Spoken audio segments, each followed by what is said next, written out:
Bismillahirrahmanirrahim. Assalamualaikum warahmatullahi wabarakatuh. Alhamdulillah, nahmaduhu wa nasta'inuhu wa nastaghfiruh wa na'udzu billahi min shururi anfusina wa min sayyiati a'malina. May yahdihillahu fala mudilla lahu wa may yudlil fala hadiya lahu. Asyhadu an la ilaha illallah wahdahu la syarika lahu wa asyhadu anna Muhammadan 'abduhu wa rasuluh. Allahumma shalli wa sallim ala sayyidina Muhammad wa ala ali sayyidina Muhammad. Faqala ta'ala fi kitabil karim, a'udzu billahi minasyaitonir rajim. Bismillahirrahmanirrahim. Innama ya'muru masajidallahi man amana billahi wal yawmil akhir ila akhir ayat, wallahu a'lamu bi muradihi. Faqala Nabi sallallahu alaihi wasallam, man shalla shalawat ila khamsa ma'al jamaah falahu khamsatu asya'a. Amma ba'du, kami hormati semua seluruh kaum muslimin dan muslimat yang saja berada. Mudah-mudahan alhamdulillah pada siang hari ini kita semuanya selalu diberikan sehat walafiat, panjang umur, dan diberikan keberkahan oleh Allah Subhanahu wa taala. Apapun yang kita lakukan pada kesempatan ini, aktivitas kita, apapun aktivitas kita, mudah-mudahan kita selalu diberikan keberkahan oleh Allah Subhanahu wa taala, diberikan kemudahan, kelancaran oleh Allah Subhanahu wa taala.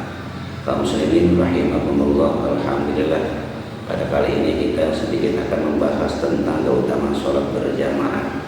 Sholat berjamaah itu sangat luar biasa, yang sangat dianjurkan oleh Rasulullah Sallallahu Alaihi Wasallam. Bahkan keutamaannya pun sangat luar biasa. Mudah-mudahan kita sebagai umat Islam yang sering melaksanakan sholat wajib, selalu sholat wajibnya berjamaah. Karena kata Rasulullah, sholat berjamaah itu adalah pahalanya 27 derajat dibandingkan dengan sholat sendirian. Dengan beberapa derajat, wallahu a'lam bishawab, karena itu adalah urusan Allah Subhanahu wa taala. Ada yang mengatakan satu derajatnya bainas samai wal ardh. Bagaimana kalau sampai 27 derajat? Itu diantara keutamaan dan kelebihannya sholat berjamaah. Hadirin kaum muslimin rahimakumullah, karena sholat berjamaah ini adalah sebagian daripada takmirul masajid, meramaikan masjid, siarnya masjid dilihat daripada kekompakan di dalam sholat berjamaahnya. Karena kata Allah, innama ya'muru masajidallah man amana billahi wal yawmil akhir, bahwasanya orang yang memakmurkan masjid, yang meramaikan masjid, yang mensiarkan masjid adalah hanyalah orang-orang yang beriman kepada Allah dan beriman kepada hari akhir. Makanya mudah-mudahan siapapun orangnya yang melaksanakan sholat berjamaah, mudah-mudahan tergolong orang yang beriman kepada Allah dan beriman kepada hari akhir. Hadirin rahimakumullah. Kemudian Rasulullah Shallallahu Alaihi Wasallam bersabda, man sholla sholawatil khamsa ma'al jamaah falahu khamsatu asya'a. Barang siapa yang selalu melaksanakan sholat 5 waktu dan selalu berjamaah sholatnya, orang yang selalu melaksanakan sholat wajibnya berjamaah, kata Rasul, falahu khamsatu asya'a, maka baginya 5 perkara. Yang pertama, kata Rasul, la yusibuhu faqrun fid dunya, dia tidak akan terkena penyakit fakir. Kalau orang yang sering melaksanakan sholat berjamaah akan dijauhkan daripada sifat fakir. Berarti sifat fakir itu kan di bawah sifat miskin.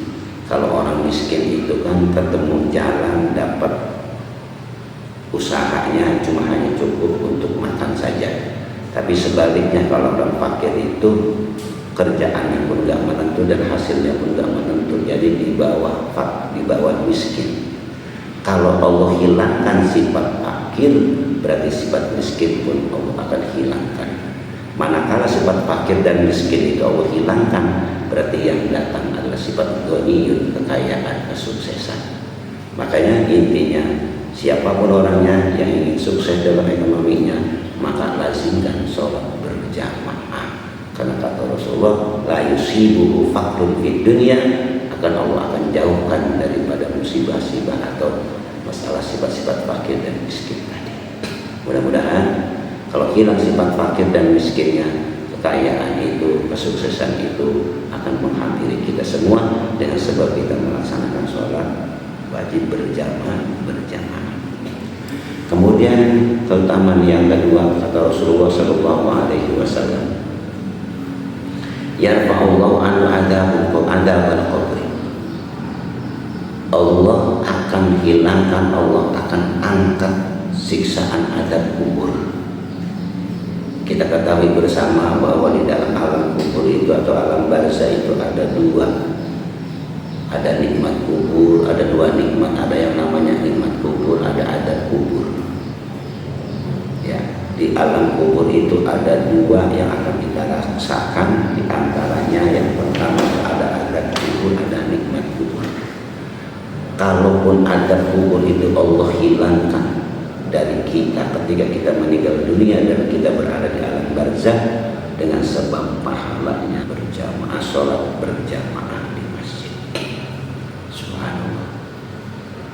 Jadi orang manakala bebas daripada adab kubur, mudah-mudahan di alam-alam yang lainnya juga termasuk dibebaskan oleh Allah Subhanahu wa Ta'ala. Karena kalau di awal kitanya selamat, insya Allah di alam-alam berikutnya, proses-proses berikutnya akan diselamatkan oleh Allah Subhanahu wa Ta'ala. Dengan sebab kita melaksanakan sholat berjamaah, sholat wajib berjamaah, akan dihilangkan, akan diangkat siksaan azab kubur oleh Allah Subhanahu wa Ta'ala. Kemudian yang ketiga yang Allah akan berikan kepada orang yang selalu melaksanakan sholat berjamaah, yukti kitabahu biyaminihi, kelak nanti di alam akhirat ia akan diberikan oleh Allah dengan catatan dari arah sebelah kanan. Mudah-mudahan ciri orang yang selamat di akhirat kelak, baik daripada siksaan azab kubur, siksaan api neraka, di antaranya ketika orang tersebut mendapatkan catatan dari arah sebelah kanan. Mudah-mudahan kita tergolong kepada orang-orang yang selamat di dunia wal akhirah. Kemudian yang keempatnya, keutamaan yang keempat yang diberikan oleh Allah kepada orang yang selalu melaksanakan sholat berjamaah, sholat wajib berjamaah, yamurru ala sirati kal barqil khotib, ketika dia berjalan di atas siratal mustaqim, dia berjalannya secepat kilat. Subhanallah, itulah pahala keutamaan dalam sholat berjamaah. Terutama dalam hadis Rasul dikatakan sholat yang paling berat menurut orang munafik adalah diantaranya adalah sholat isya dan sholat subuh. Jadi sholat isya dan sholat subuh ini adalah sangat berat. Asqalus sholat yang ada munafikin, paling berat yang dilakukan oleh orang atau termasuk pribadi adalah melaksanakan sholat isya berjamaah dan sholat subuh berjamaah. Makanya kata Rasul, dua sholat ini paling berat yang dilakukan oleh orang-orang munafik. Makanya kalau kita berat untuk melaksanakan dua sholat ini, ya bisa dikatakan kita termasuk orang munafik. Padahal kata Rasulullah Sallallahu Alaihi Wasallam, walau ya'lamuna ma fihi, seandainya kamu itu tahu, seandainya tahu keutamaan dua sholat tadi, antara sholat isya dan sholat subuh, keutamaannya, kehebatannya, pahalanya, la atau rumah walau habwan, pasti kamu akan datangi dua sholat tersebut sekalipun kamu merangkak. Subhanallah, karena sangat luar biasa. Bukan berarti sholat yang lainnya itu tidak bagus, tapi secara logika kita memang sholat isya dan sholat subuh itu adalah sholat yang paling berat untuk kita laksanakan. Jangankan sampai sholat berjamaahnya, sholat sendiriannya pun kita akan sulit kalau memang kita bukan ahli ibadah.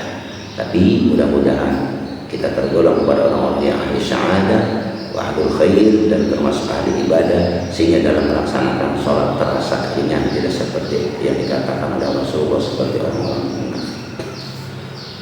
Hadirin kaum muslimin rahimakumullah, yang terakhir keutamaan yang akan diberikan kepada orang yang selalu melaksanakan sholat berjamaah, yudkhilullahu ta'ala jannata bila hisabin wala adabin, dia akan dimasukkan surga oleh Allah Subhanahu wa Ta'ala tanpa harus dihisab, tanpa harus disiksa, dengan sababiyah dia selalu melaksanakan sholat berjamaah, sholat wajib berjamaah.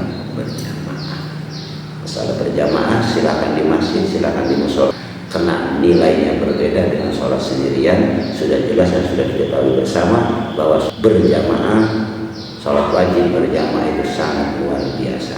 Mudah-mudahan di samping kita diselamatkan oleh Allah dengan amaliyah kita, sholat kita, ibadah kita, sholat kita, haji kita, umrah kita, begitu juga kita bisa mudah-mudahan diselamatkan oleh Allah dengan sababiyah pahala sholat berjamaah, sholat wajib berjamaah. Itu saja. Mudah-mudahan beliau singkat ini ada manfaatnya. Wallahu muwaffiq ila aqwamit thoriq. Wassalamualaikum warahmatullahi wabarakatuh.